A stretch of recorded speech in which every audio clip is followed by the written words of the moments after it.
მინდობის გამო საგანგებო რეჟიმით მუშაობენ მედიკოსებიც და მოსახლეობას გართულებების თავიდან ასაცილებლად გარკვეულ რეკომენდაციებს აძლევენ. ბოლო დღეების განმავლობაში სასწრაფო სამედიცინო დახმარების ცენტრში გამოძახებების რაოდენობამაც იმატა. ექიმები განსაკუთრებული სიფრთხილისაკენ მოუწოდებენ რისკ ჯგუფებში შემავალ პირებს, მოხუცებს, ბავშვებსა და ქრონიკული დაავადებების მქონე ადამიანებს. სოფო ხანაშვილი გიამბობთ. ყინვის გამო სხეულის გადაცივების თავიდან ასაცილებლად დაავადებათა კონტროლის ეროვნული ცენტრი მოსახლეობას რეკომენდაციებს აძლევს.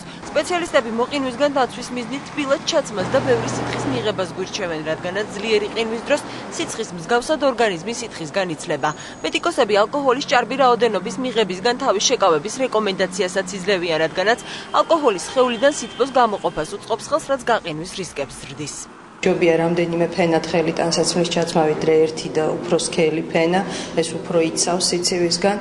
ადამიანებს რომ გონიათ, რომ მაგალითად ალკოჰოლის და ლევა იცავს სიცივისგან, პირიქით არის ალკოჰოლი კატეგორიულად აკრძალულია. განსაკუთრებით ბავშვებს დიდი რაოდენობით სითხე უნდა მიეწოდოთ ყინვის დროსაც, იმიტომ რომ არ მოხდეს დეჰიდრატაცია.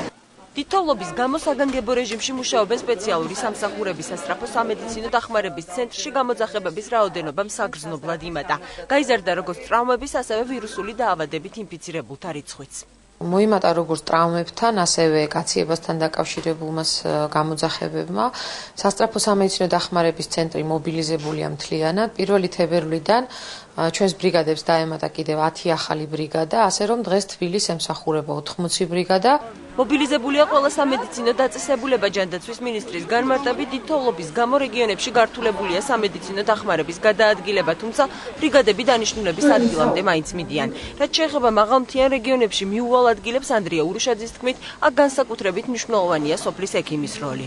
მაღალმთიან რაიონში არსებულ სოფლებზე შეიძლება იმაზე მეტი დრო დაჭირდეს გადაადგილებას, ვიდრე ჭირდება, მაგრამ სასწრაფო ბრიგადები ჩვეულებრივ განსაკუთრებულ რეჟიმში მუშაობენ და საჭიროების შემთხვევაში მზად არიან ნებისმიერ მოქალაქეს აღმოუჩინონ უფასოდ სადაუდებელი სასწრაფო დახმარება. იქ სადაც შეუძლებელია კლიმატური პირობების გამო მისვლა, ვფიქრობთ, განსაკუთრებულად მნიშვნელოვანი იქნება სოფლის ექიმის მომსახურება. მეხუთე კლინიკურ საავადმყოფოში სხვადასხვა ტიპის მოტეხილობით ამ დროისთვის 9 პაციენტი წევს. სამედიცინო დაწესებულებაში ტრავმატოლოგიური პრობლემებით ბოლო 2 კვირის განმავლობაში 69 პაციენტს უმკურნალეს. საავადმყოფო სხვადასხვა დაზიანებით საშუალოდ დღეში 9 ადამიანი აკითხავს. ხშირია რთული მოტეხილობებით, სადაც ქირურგიული ჩარევა აუცილებელი.